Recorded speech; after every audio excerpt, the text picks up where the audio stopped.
क्या है ये? Standard hydrogen electrode.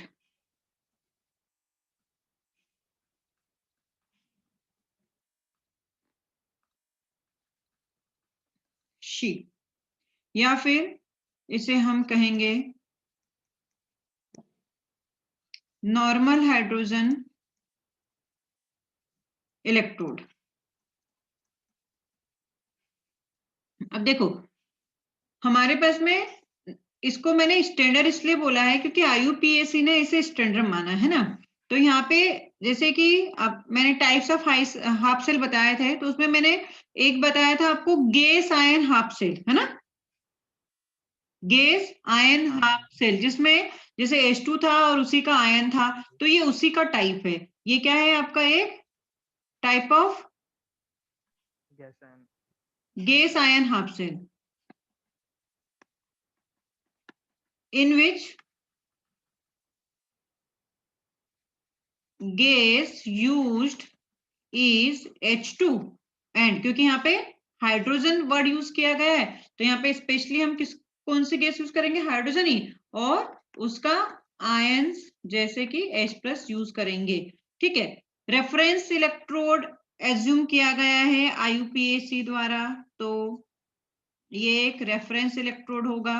ठीक है, रेफरेंस है। दूसरी बात ये है कि ये आपका एनोड हाफ सेल और कैथोड हाफ सेल दोनों की तरह वर्क कर सकता है। It can act as anode half cell as well as cathode half cell.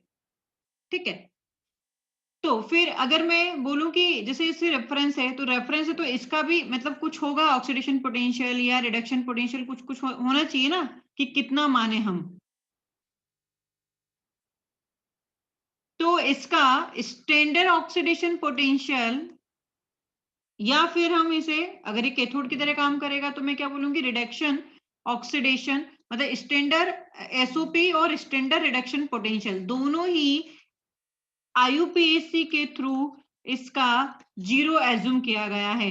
मतलब हमारे पास में अगर मैं बोलूं कि ई नॉट ऑफ H2/H+, तो ये क्या होगा आपका? 0.0 वोल्ट होगा। ठीक है, ऑक्सीडेशन पोटेंशियल। अगर हम यहाँ पे इसको ऐसे लिखें, ई नॉट ऑफ H+/H2, तो ये भी क्या हो जाएगा मेरा? 0.0 वोल्ट। मतलब आपका चाहे रिडक्शन पोटेंशियल हो चाहे ऑक्सीडेशन पोटेंशियल हो, दोनों ही इसकी रेफरेंस वैल्यू आपकी क्या होगी? जीरो होगी। तो हम इस को कहीं पे रखेंगे, जैसे कि इलेक्ट्रोकेमिकल सीरीज आती है उसमें इसे प्लेस किया जाता है, फिर उसके ऊपर और उसके नीचे हम कंपेयर करते हैं। ठीक है, तो ये पूरा आईयूपीएसी ने इसको क्या माना है? स्टैंडर्ड माना है। इसी के रेफरेंस में हम यूज करेंगे किसका ऑक्सीडेशन होता है, किसका रिडक्शन होता है। जैसे कि लिथियम है, तो लिथियम आपका क्या है? लिथियम मेटल क्या है आपकी? स्ट्रॉन्ग क्या होती है? जैसे लिथियम, एल्यूमिनियम हाइड्राइड, ये किसकी तरह काम करता है? रिड्यूसिंग एजेंट की तरह काम करता है आपका। फिर अगर मैं फ्लोरीन की बात करूं, तो फ्लोरीन आपका क्या होता है? ऑक्सीडाइजिंग एजेंट होता है। तो ये सब चीजें किसके ऊपर डिपेंड करेगी? एक रेफरेंस वैल्यू जीरो, जीरो से ऊपर या जीरो से नीचे कैसे जाएंगे, तो ये सब इलेक्ट्रोकेमिकल सीरीज में आएगा। पहले मैं इसको बता देती हूँ, उसके बाद में हम इलेक्ट्रोकेमिकल सीरीज के ऊपर भी आएंगे। समझ में आ गया कि इससे स्टैंडर्ड क्यों माना है? अब इसका कंस्ट्रक्शन या ये कैसा दिखता है उसकी बात करते हैं। ये थ्योरेटिकल है, इसलिए मैं इसका नोट्स पहुंचा दूंगी, लेकिन तुम लोग क्वेश्चन जो मैं कर रही हूँ यहाँ पे क्लासेस में, उसको लिख लिया करना है ना, लिख लिया करना है, उसका स्क्रीनशॉट ले लिया करना। तो जैसे कि मेरे क्लास में यहाँ पे कैसे बनाते हैं इसको जरा समझ लेना।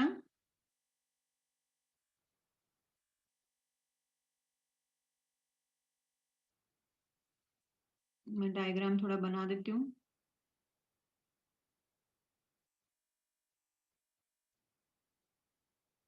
एक इन्वर्टेड ट्यूब इसमें ऐसे रखी जाती है, जिसमें यहाँ पे ये होता है प्लेटिनम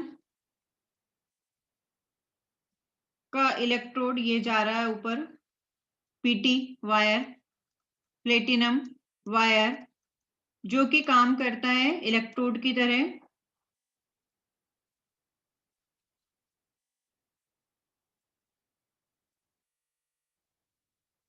यहां से हम हाइड्रोजन गैस अंदर पहुंचाते हैं,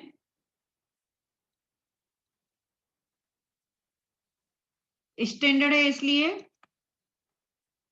प्रेशर 1 atm होगा। इसके अंदर हम कोई भी H+ का सोर्स, जैसे H2SO4 हो सकता है, एसिटिक एसिड हो सकता है, कुछ भी हो सकता है। मैंने यहाँ पे HCl ले लिया है ना, तो क्या भर दिया हमने, सॉल्यूशन ऑफ HCl। कुल मिला के मुझे क्या चाहिए, H+ का सोर्स चाहिए। तो यहाँ पे जो मेरे पास में कंसंट्रेशन ऑफ HCl होगी वो कितनी होगी, 1। तो कंसंट्रेशन ऑफ H+ भी कितनी होगी, 1 मोलर, क्योंकि स्टैंडर्ड की बात की जा रही है। अब देखो ये जो मैंने लगाया है ये है आपका प्लेटिनम ब्लैक। आपको याद है जब अपन ऑर्गेनिक केमिस्ट्री में हाइड्रोजनेशन करवाते हैं तो प्लेटिनम या निकिल इस तरह के मेटल्स का यूज करते थे, एल्किन पर हाइड्रोजन करवाते थे, याद है? हाँ, तो ये क्या करता है, ये आपकी जैसे कि अपन ने ये गैस जो इधर से डाल रहे हैं तो ये क्या करेगा, इसको एब्जॉर्ब करेगा। जो हाइड्रोजन गैस अपन यहाँ से ये पास कर रहे हैं इधर से जो पहुंचा रहे हैं, तो ये क्या करेगा, एब्जॉर्ब कर लेगा। और इतनी एब्जॉर्ब करेगा कि मेरे पास में हाइड्रोजन और ये जो है दोनों आयंस, हाइड्रोजन गैस और हाइड्रोजन आयन दोनों क्या रहे, इक्विलिब्रियम में रहे, इतनी ही करेगा। जो एक्स्ट्रा होगी उससे फिर ये निकाल देगा। तो एक्स्ट्रा को हम यहाँ पे बबल्स के फॉर्म में बना देते हैं, जो एक्सेस में हाइड्रोजन होगी। काम समझ में आ गया, प्लेटिनम ब्लैक क्यों करा है, ये करेगा आपका एब्जॉर्ब H2 गैस, और कितनी करेगा, उतनी करेगा जितनी की ये क्या रहे, एक दूसरे के इक्विलिब्रियम में रहे। इसके आगे अगर आपको ज्यादा पास कर देते हैं अपन हाइड्रोजन गैस तो ये फिर बबल्स के फॉर्म में बाहर निकल जाती है, कोई जरूरत नहीं है इसकी, है ना। तो यहाँ पे मेरे पास में इसकी अगर मैं वर्किंग करूँ तो मैंने जैसे लिखा कि ये किसकी तरह काम कर सकता है, कैथोड की तरह भी काम कर सकता है और एनोड की तरह भी काम कर सकता है। तो हमारे पास में केस 1 अगर ये काम करता है एनोड की तरह, है ना, तो शी मतलब standard hydrogen electrode as anode half cell. तो एनोड हाफ सेल की तरह जब ये काम करेगा मेरे पास में, ये देखो H2 गैस, ये किस में आएगा, twice H plus aqueous plus 2 electron. तो यहाँ पे हम क्या लिखेंगे, e not H2 upon H plus, कितना हो जाएगा 0.0 वोल्ट। तो रिप्रेजेंटेशन कैसे लिखेंगे इसका, प्लेटिनम आपका क्या है इलेक्ट्रोड, तो अपन एनोड जो है वो प्लेटिनम ऐसे लिख सकते हैं, H2 क्योंकि ये H2 यहाँ पे एब्जॉर्ब ही हो रही है तो H2 भी लिखते हैं, H प्लस एक्वस। यहाँ पे गैस है तो मुझे पार्शियल प्रेशर लेना पड़ेगा,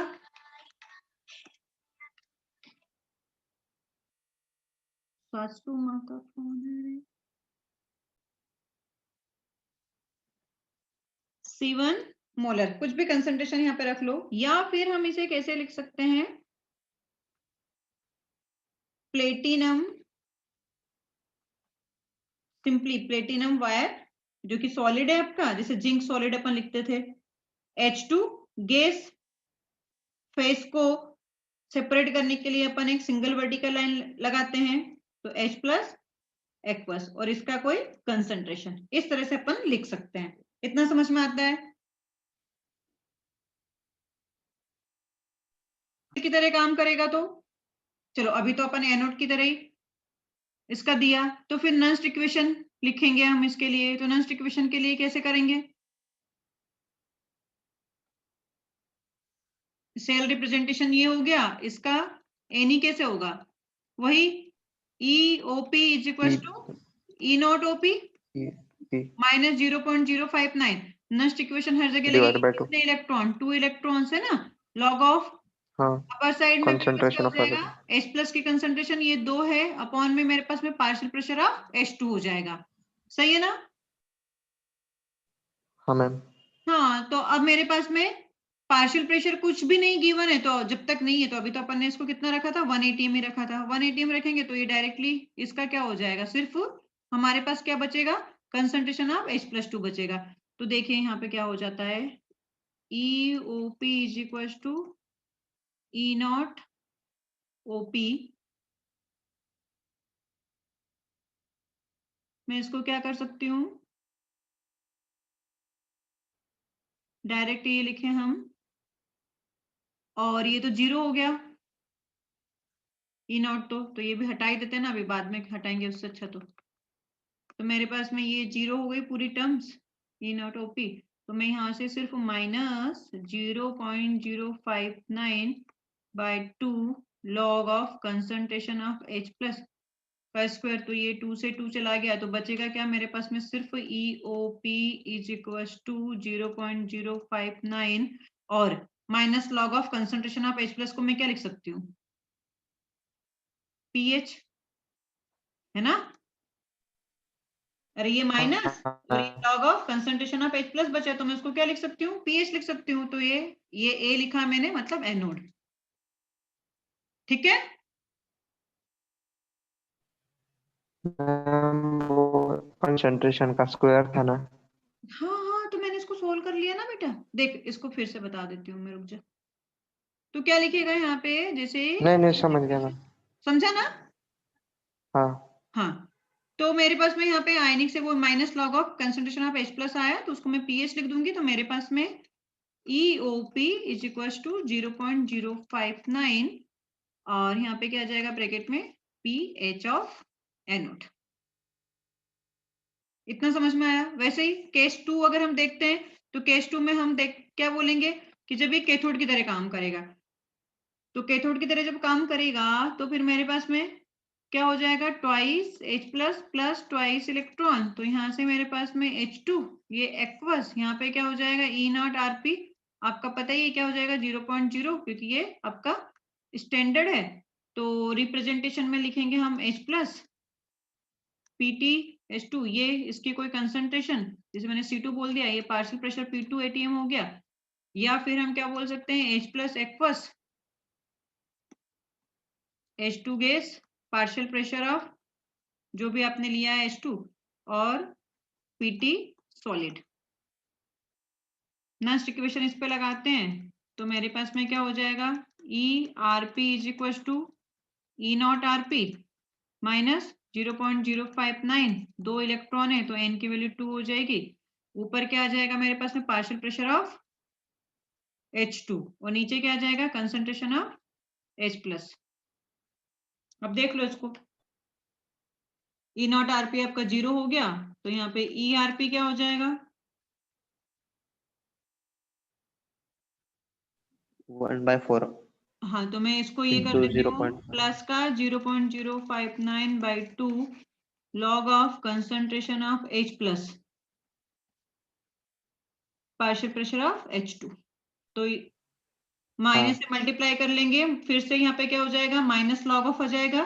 तो मेरे पास में माइनस से मल्टीप्लाई करने के बाद में ERP is equal to minus 0.59 PH। ये तो अगर आपको डेरिवेशन नहीं भी याद रहे, तो ये दोनों फॉर्मूले याद रख लो, डायरेक्ट, चेंज नहीं होने वाला कुछ भी, स्टैंडर्ड है ना। ठीक है, अब जैसे क्वेश्चन करते हैं, calculate EP of the following. EP क्या, इलेक्ट्रोड पोटेंशियल।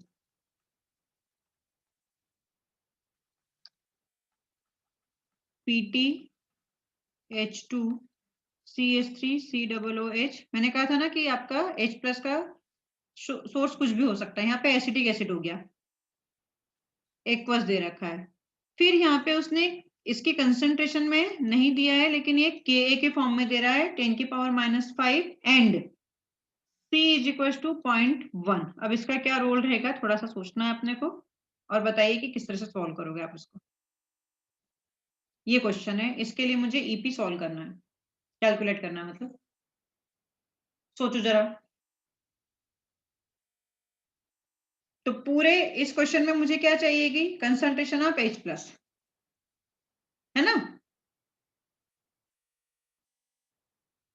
तो यहां से मुझे कंसंट्रेशन ऑफ H प्लस के बारे में सोचना पड़ेगा, क्योंकि उसने Ka दे रखा है।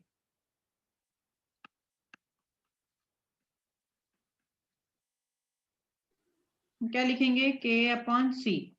अब K/C, लेकिन अब यहाँ पे ये क्या हो जाएगा, 10 की पावर -5 अपॉन 0.1 दैट इज 10⁻⁻4 जो कि बहुत कम हो जाएगा। तो याद रखें हमेशा आपको क्या करना है, H+ equal to root K into c. तो यहाँ से आपको कंसंट्रेशन ऑफ H+ आ जाएगा। जैसे कंसंट्रेशन ऑफ H+ आएगा, ये देखो कि ऑक्सीडेशन होगा कि रिडक्शन हो गया, वो वाला फॉर्मूला रखो और आंसर लेके आओ। निकालना अब जरा उसके अकॉर्डिंग ही हमें, तो ये तो समझना ही पड़ेगा एक्सप्रेशन देख के। एनोड की तरह काम करेगा। हो जाएगा। हाँ मैम, 3 इंटू 0.06। हाँ देख लेना, अब जो भी आंसर आता है, क्या आता है? 3 इंटू 0.06 3 इंटू मतलब 0.018। जो भी होगा आंसर देख लेना है ना, सॉल्व करना है आगे। हाँ नेक्स्ट क्वेश्चन है H2SO4 PtH2, ये दे रखा 0.05 मोलर। अब ये किसकी तरह काम करेगा?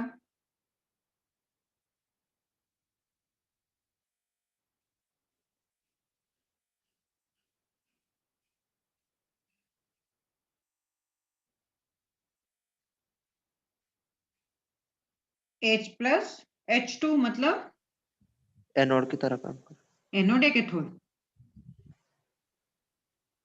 नहीं, कैथोड H+ आएगा ना। हाँ, ये गलती मत करा करो बेटा, क्योंकि ये बारीकी है। ये चैप्टर आपका बहुत आसान है, लेकिन यहाँ पे जैसे आयनिक इक्विलिब्रियम आसान है, ये भी आसान है, लेकिन कॉन्सेप्चुअल वाइज अगर आपने थोड़ी सी भी गलती करी तो फिर झट से आपका माइनस मार्किंग होते देर नहीं लगेगी।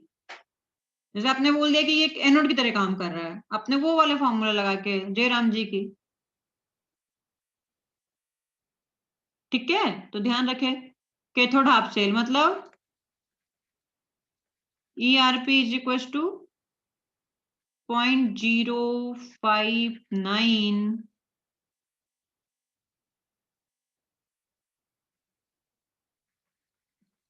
ये वाला फॉर्मूला लगाओगे। तो पीएच चाहिए तो मुझे कंसंट्रेशन चाहिए, अब कंसंट्रेशन चाहिए तो H2SO4 क्या है आपका? स्ट्रॉन्ग डाइबेसिक है ना? हाँ, तो उसका सेम कंसंट्रेशन हो जाएगा। तो यहाँ पे कंसंट्रेशन क्या हो जाएगा? 2 इंटू 0.05 दैट इज 0.1 मोलर। तो पीएच कितना हो जाएगा? 1 ही हो जाएगा यहाँ से। तो ERP is equal to -0.059। Clear? हाँ मैम। तो ये तो हाफ हाफ सेल के लिए। अब एक कंप्लीट सेल टाइप का रिएक्शन, जैसे आपको दिया है ZnS solid, ZnSO4 aqueous, double vertical line में तो सॉल्ट ब्रिज है ना, CH3 COOH। यहाँ पे दे रखा है K 10⁻⁻5, C दे रखा है आपको 0.1 मोलर, H2 गैस ये दे रखा पार्शियल प्रेशर इसका 10 atm PT। वही EP आप कैलकुलेट करना है अपने को। तो यहाँ से मुझे E0 Zn+2 Zn दे रखा है माइनस, इसका तो फिक्स है 76। सोचो जरा कैसे करोगे, दिमाग लगाओ कि ये कौन कौन से टाइप का आपको बता रहा है, ये आपको पहचानना पड़ेगा। एनोड हाफ सेल, अगर मैं इधर देखूं लेफ्ट हैंड साइड है ना, तो ये कौन सा टाइप का है? मेटल मेटल आयन, Zn+2 है। ये वाला आपका कौन सा है? गैस आयन टाइप का। और गैस आयन में ये समझ में आ गया, ये आपका एनोड हाफ सेल है, एनोड, ये आपका कैथोड हाफ सेल है। कैथोड। हाँ, तो यहाँ पे जैसे एनोड पे आपका वही ऑक्सीडेशन होना है, तो क्या होगा? Zn से Zn plus Zn 2 plus plus 2 2 electron, यहाँ electron. पे E नॉट ओपी दे रखा है आपको 0.76 वोल्ट। अब इसका नहीं दे रखा तो इसका 0 ही होता, नहीं देगा वो तो। कैथोड पे हमारे पास में ये रिएक्शन हो रही है, 2 इलेक्ट्रॉन खाएगा, H2 में चेंज हो जाएगा।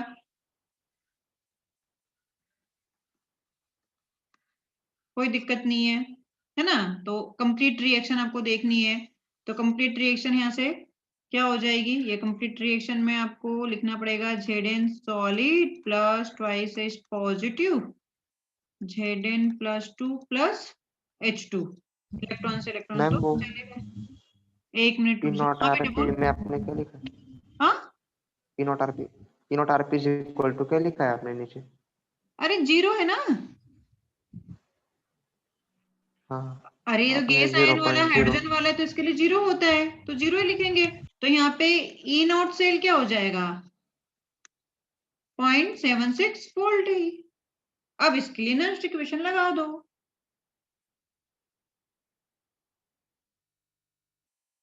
तो अगेन वही रूट के इंटू सी से आपको कंसंट्रेशन ऑफ H प्लस निकाल लेनी है, 10⁻³ आ जाएगा। तो यहां से आपके पास में एन आप लगाओगे,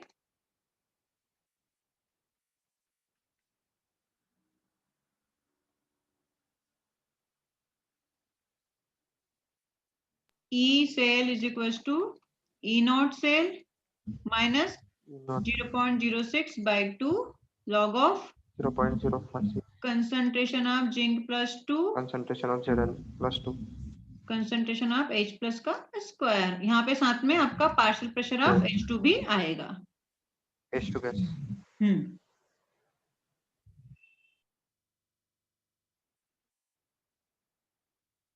वीक एसिड है आपका एसिटिक एसिड,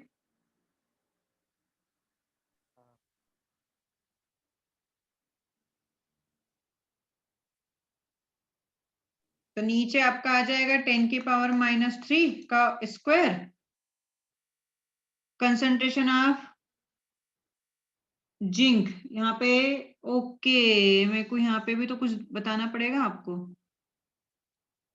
ZnSO4 यहाँ पे है ना 2 मोलर, हाँ हाँ 1 मिनट ना, मैं इसको तो देखना ही भूल गई थी।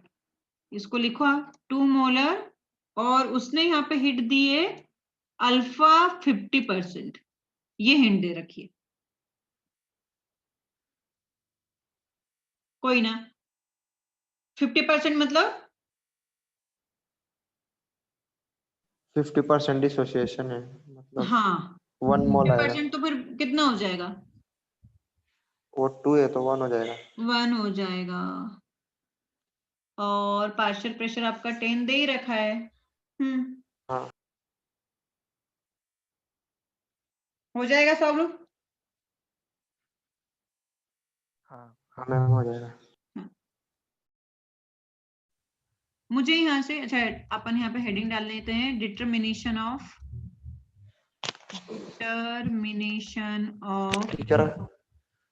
टीचर खाला स्टैंडर्ड। खिंडर है जी। क्या हुआ किधर है? Rohit,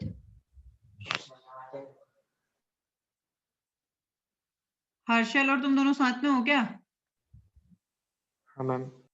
okay, determination of standard electrode potential of various electrode. तो ये कैसे हम करते हैं, रेफरेंस इलेक्ट्रोड के रिस्पेक्ट में देखते हैं, और रेफरेंस इलेक्ट्रोड जो है उसका IUPAC ने क्या एज्यूम किया है, 0 एज्यूम किया है। अब जैसे कि मेरे पास में यहाँ पे इसके ही सॉल्ट रहेगा, ये जिंक सल्फेट का एक्वस सॉल्ट होता है ना। यहाँ पे ZnSO4 की जो कंसंट्रेशन है वो 1 मोलर, ये जिंक आपकी रॉड है। इसको हम वैसे ही जैसे कि अभी मैंने बताया था कि हाइड्रोजन का, ये आपका प्लेटिनम ब्लैक लगा होगा,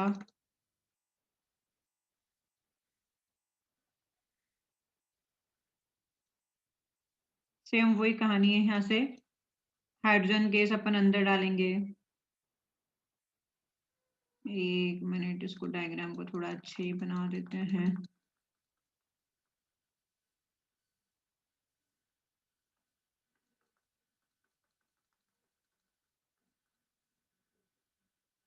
ये अपन ने प्लेटिनम ब्लैक लिया था, अब देखते हैं ना, इसमें अपने प्लेटिनम वायर डाला था।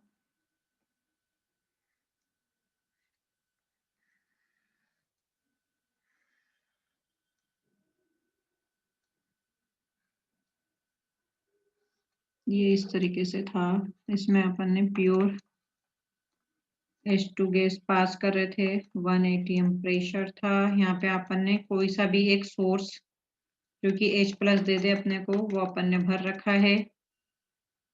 तो एक्वस सॉल्यूशन ऑफ H+ लिख रहे हैं हम अभी, है ना, कुछ भी हो सकता है वो, और उसकी कंसंट्रेशन आपके पास में है 1 मोलर।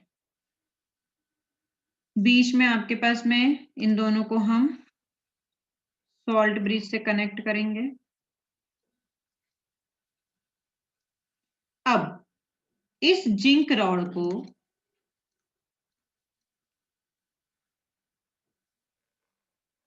इससे कनेक्ट करते हैं और बीच में यहाँ पे लगाते हैं एक वोल्टामीटर। क्या लगाते हैं? वोल्टामीटर।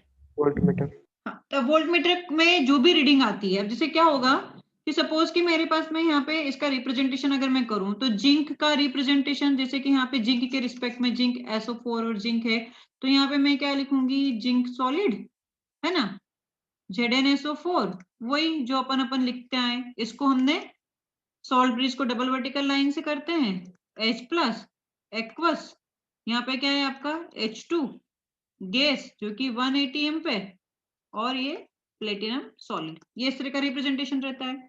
तो हमारे पास में वही कैथोड और उस पे क्या क्या होता है, वही कहानी कि आपके पास में एनोड पे ऑक्सीडेशन होगा, जिंक सॉलिड है, यहाँ से क्या होगा, जिंक +2 इलेक्ट्रॉन, ये एक्वस में है।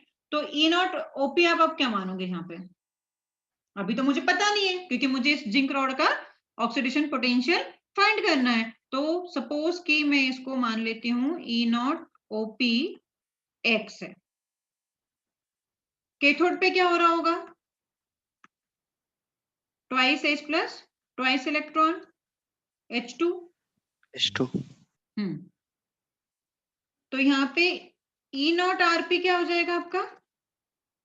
0 वोल्ट, क्योंकि ये तो 0 होता है। तो कंप्लीट रिएक्शन हम अगर लिखेंगे, तो कंप्लीट रिएक्शन में हम कैसे लिख देंगे? Zn S+ twice S positive aqueous, it will gives Zn+2 plus H2 gas जो, और E0 सेल है वो क्या हो जाएगा आपका? X वोल्ट आ जाएगा। अब इसके लिए अगर नस्ट इक्वेशन अपन लगाते हैं, लिखते हैं, तो कैसे लिखें Nernst equation? Nernst equation is equal to वही E cell, E0 cell E0 cell minus, अब तो याद हो गई होगी, 0.06। 0.056। हाँ, 0.06 रख लिया करो राउंड फिगर में, कोई दिक्कत नहीं है। Concentration of zinc. अब यहाँ पे इसको थोड़ा सा मैं इधर लिखती हूँ, मुझे जगह चाहिएगी ना, फिर से लिख देते हैं। E cell is equals to E0 cell minus 0.06 to log of concentration of zinc+2 partial pressure of H2 divided by concentration of H और स्क्वायर। अब जरा देखो कि आप यहाँ पे E0 सेल की वैल्यू क्या रखोगे? X रख दोगे, है ना, और यहाँ पे सारी स्टैंडर्ड कंडीशन है। तो ये आपके पास में ऐसे आएगा, E cell is equal to X minus 0.03 log of, ये सारी चीजें क्या है? 1 1 1, तो 1 इंटू 1/1 का स्क्वायर, हुआ कि नहीं हुआ? तो यहां से ये पूरा का पूरा वैल्यू क्या हो जाएगा आपका? 0। अरे log 1 हो जाएगा, log 1 क्या हो जाएगा? 0। तो ये पूरी वैल्यू 0 हो जाएगी, तो यहां से मेरे पास में क्या बचेगा? E cell is equal to X, और ये X की वैल्यू आपने कहां से, जो भी आपका यहाँ पे वोल्ट मीटर में आएगा वो हम यहाँ से रीडिंग नोट कर लेंगे। जैसे जिंक है, तो जिंक का कितना आया होगा? 0.76 वोल्ट आएगा। तो वोल्ट मीटर से हमें पता चल जाएगा कि इस X की वैल्यू क्या आएगी। समझे क्या? हाँ मैम। हाँ, अब जैसे कि ये पूरा प्रैक्टिकल कर करके जितनी भी मेटल्स हैं उन मेटल्स का हमने जैसे वेरियस जितनी भी इलेक्ट्रोड है मेटल्स बोल सकते हो, उनका अपन ने स्टैंडर्ड इलेक्ट्रोड पोटेंशियल निकाल लिया और उसे हमने अरेंज करा है ना। उसी को हम पढ़ते हैं इलेक्ट्रोकेमिकल सीरीज के नाम से। किसके नाम से? मतलब अपन ने यहाँ पे ये स्टैंडर्ड के रिस्पेक्ट में अभी जैसे यहाँ पे मैंने जिंक लगाया, जिंक की रॉड लिया, तो ऐसे अलग अलग अपन ने इलेक्ट्रोड ले लिए और उनके सबके वैल्यू अपन ने कैलकुलेट कर ली और उसको एक सीरीज में अरेंज कर दिया। उसी सीरीज को क्या बोला है? Electrochemical series. तो अब पढ़ेंगे अपन इलेक्ट्रोकेमिकल सीरीज।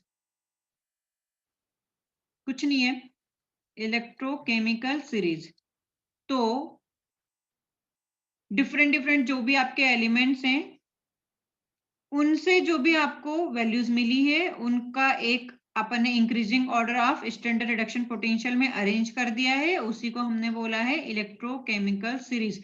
तो we can say series obtained when elements are arranged in increasing order of their standard reduction potential is called as ECS. ठीक है?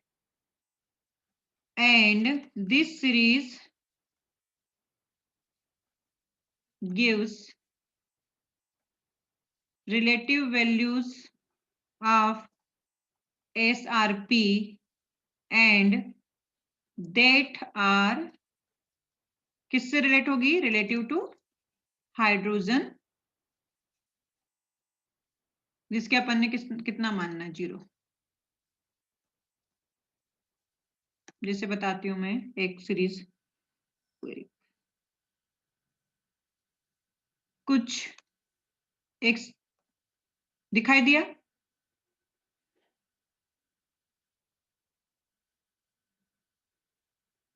हेलो, अरे स्क्रीन पे कुछ दिखाई दे रहा है क्या? हाँ मैम। हाँ, तो ये देखो पूरा lithium, potassium, barium, calcium, sodium, magnesium, aluminium, manganese, ये पूरी आपकी एक इलेक्ट्रोकेमिकल सीरीज है। आप यहाँ से देखें टॉप टू बॉटम जाएं तो देखो यहाँ पे क्या लिखा है। इधर से जब आप जा रहे हो तो increasing strength of oxidising agent, इधर से जब ऊपर जाओगे तो increasing strength of reducing agent. आपको ये वैल्यूज बहुत ज्यादा याद रखने की जरूरत नहीं है क्योंकि ये तो गिवन है, स्टैंडर्ड है तो गिवन ही रहेगी। बस क्या याद रखोगे कि जैसे कि ये हाइड्रोजन है, देखो मैंने कहा ना हाइड्रोजन के रिस्पेक्ट में, तो ये हाइड्रोजन की आपका 0.00 रखी गई है। सबसे ज्यादा लिथियम की आपने यहाँ पे वो याद रख लो और इधर आप इसकी याद रख लो, फ्लोरीन की, F2 की। तो जो भी वैल्यू होगी वो आपकी क्या होगी? 2.87 से लेके -3.05 के बीच में ही होगी। सही है ना? हाँ मैम। हाँ, तो ये आपकी एक इलेक्ट्रोकेमिकल सीरीज मतलब पूरा इस तरह से एक्सपेरिमेंट करके डिटर्मिनेशन किया गया था और एसआरपी आपकी निकाली गई है। जैसे लिथियम की आपकी -3.05, जिंक की आपकी माइनस, एसआरपी की बात कर रही हूँ, और फिर अगर ऑक्सीडेशन पोटेंशियल हो जाएगा तो वो इसी का बात करेंगे तो आपका सेम मेटल के लिए क्या हो जाएगा? अपोजिट हो जाता है। ये मैं सेंड कर दूंगी, इसको याद कर लेना। इसको मतलब ऑर्डर याद करना, वैल्यूज याद नहीं रखना है ना, क्योंकि इसको ऑर्डर याद करने से आपको डी ब्लॉक के एलिमेंट में भी मैंने कहा था कि जब अपन ने या तो रिडॉक्स में पढ़ते हैं इसको या फिर हम इलेक्ट्रोकेमिस्ट्री में पढ़ते हैं, इलेक्ट्रोकेमिकल सीरीज में, तो वहां पे भी काम आएगी। जैसे Cr2O7 था, KMnO4 था, तो कौन अच्छा ऑक्सीडाइजिंग एजेंट होता है, कौन नहीं होता है, तो वही सब चीजें आपके यहाँ पे कंपेयर करने में कौन किसको रिप्लेस कर सकता है जब आप रिएक्शन करवाते हो तो ये चीज आपका ऑर्डर इसमें याद होना चाहिए।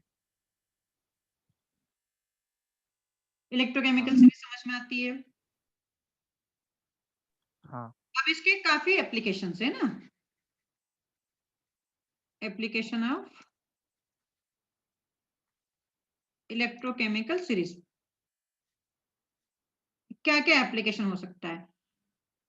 अगर कोई सब्सटेंस है उसका एसआरपी हायर है ना, जैसे हायर द एसआरपी, एसआरपी मतलब standard rate portion of the substance,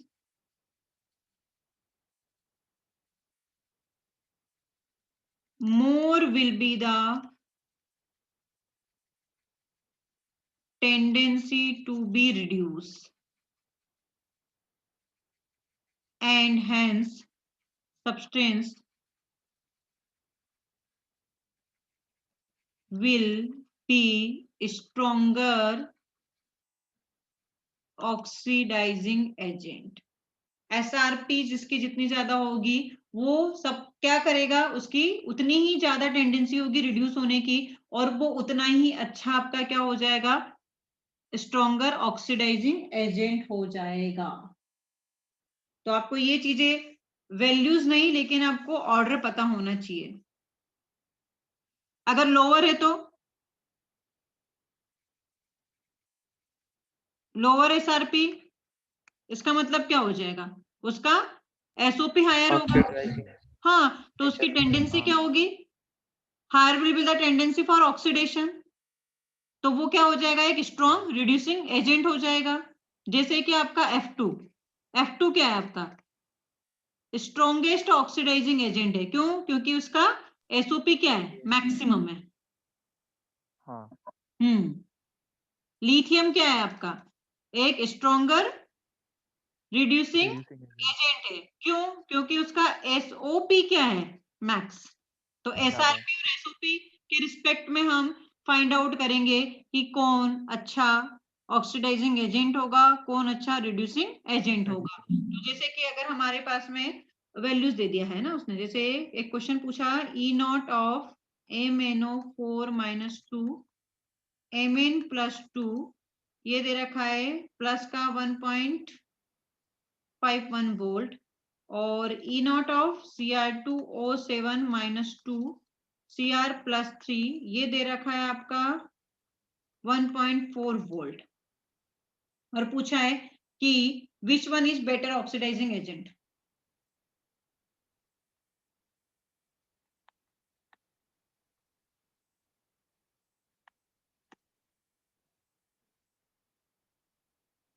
तो देखो एसआरपी किसकी ज्यादा है,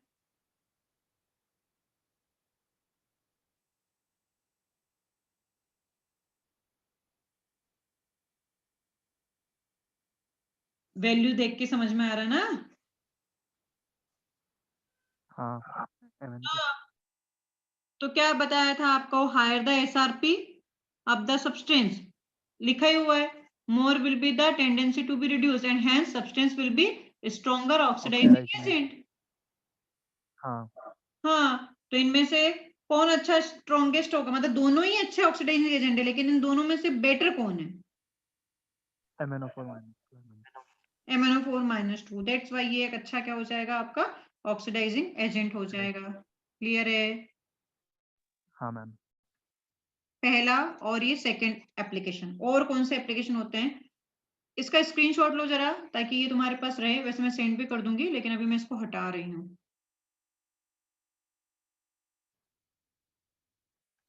ले लिया हाँ था क्या? हाँ मैम। अब जैसे कि पहले भी मैंने बताया है कि अगर आपको गैल्वेनिक सेल का कंस्ट्रक्शन करना है तो उसके लिए कंडीशन क्या चाहिए, ये भी एक एप्लीकेशन हो जाएगा। For the construction of galvanic cell, E naught cell is greater than 0, मतलब पॉजिटिव होना चाहिए, और एनोड शुड बी हायर, मतलब इस पूरी सीरीज में अगर अपन देखेंगे तो एनोड, जैसे कि आपके पास में कोई ABCD कोई ऐसे मेटल दे दी और इसके आपके पास में वैल्यूज दे दी है, ठीक है, और बोला गया है कि किसका आप एनोड बनाओगे, किसका आप कैथोड बनाओगे। तो जो आपके सीरीज में ऊपर प्रेजेंट होगा उसका आप एनोड बनाओगे, और जो नीचे प्रेजेंट होगा उसका आप कैथोड बनाओगे। हाँ मैम। है ना। एनोड क्या होना चाहिए सीरीज में, ऊपर की ओर प्रेजेंट होना चाहिए, ऊपर। कैथोड आपका नीचे की ओर प्रेजेंट होना चाहिए। तो अगर जैसे कि मैंने जिंक और कॉपर लिया था, तो आप यहाँ पे देख सकते हो कि जिंक, मैंने नया शेयर करती हूँ, मैं फिर से इसमें आते हैं अपन। ये देखो जिंक कहाँ बैठा है, क्योंकि ये कुछ ज्यादा ही छोटा है। आपके पास में दिखा होगा, जिंक दिख रहा है क्या कहीं पे आपको? मुझे तो दिख गया है। हाँ मैम। हाँ, और देखो कॉपर नीचे बैठा हुआ है ना, ये यहाँ पे। हाँ, तो जिंक का अपन ने क्या हाँ बनाया? एनोड बनाया। कॉपर का अपन ने क्या बनाया था? कैथोड बनाया था। कैथोड। हाँ, तो ये इससे इसका एक ये एप्लीकेशन है कि अगर अपने को इलेक्ट्रोकेमिकल सीरीज पता है, तो अपने को अगर कोई पूछ लेता है इनडायरेक्टली कि किसका कैथोड बनाओगे, किसका एनोड बनाओगे, तो वो भी अपने को पता होना चाहिए। जरूरी नहीं है कि हमेशा वो पूरा स्पेसिफाई करके दे कि ये कैथोड है, ये एनोड है। इस इलेक्ट्रोकेमिकल सीरीज को हमें देख के समझ में आ जाएगा वैल्यूज की, कौन ऊपर बैठा है, कौन नीचे बैठा है। तो जो ऊपर वाला रहेगा वो एनोड आएगा।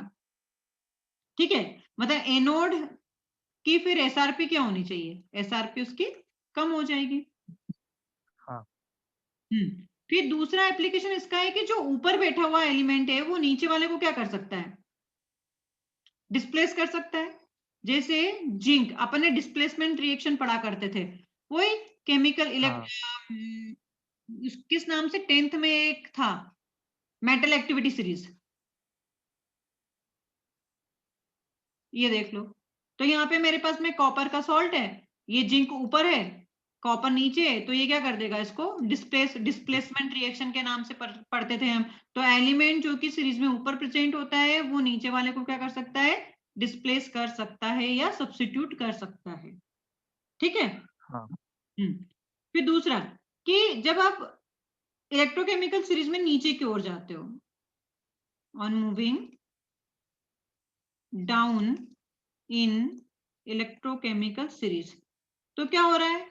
देखा आपने कि लिथियम का -3.05 था, तो नीचे की ओर जा रहे, तो पॉजिटिव नेचर क्या हो रहा है? इलेक्ट्रोड को बढ़ रहा है। पॉजिटिव हाँ नेचर ऑफ मेटल इलेक्ट्रोड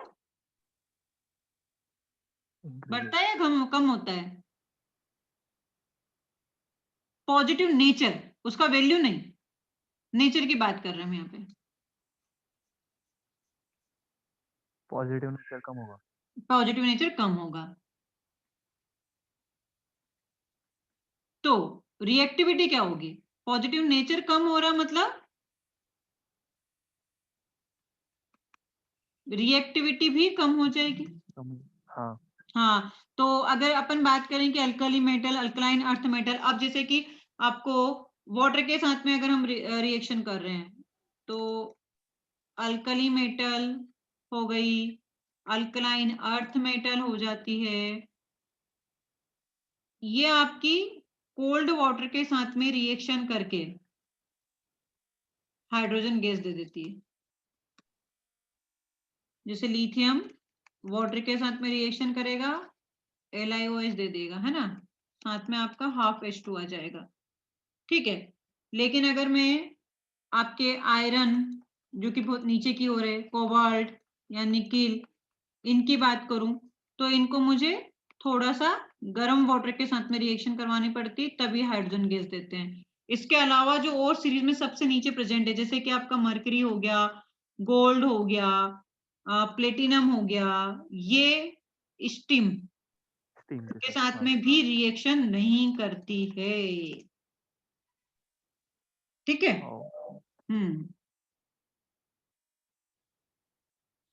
तो इसका क्या मतलब है कि जो मेटल हाइड्रोजन के ऊपर प्रेजेंट है, जो मेटल इलेक्ट्रोकेमिकल सीरीज में हाइड्रोजन के ऊपर प्रेजेंट होगा, वो हाइड्रोजन रिलीज करेगी। ठीक है ना, किसके साथ में? आपके जैसे सपोज डाइल्यूट एसिड भी हो गया, उसके साथ भी। जबकि एक और, जैसे कि तो हाइड्रोजन वाटर के साथ में आ गया, फिर आपको ये चीज याद रखनी है कि जैसे हाइड्रोजन के ऊपर हम जा रहे थे और हाइड्रोजन के नीचे जा रहे थे, तो ये आपका रेफरेंस पॉइंट है।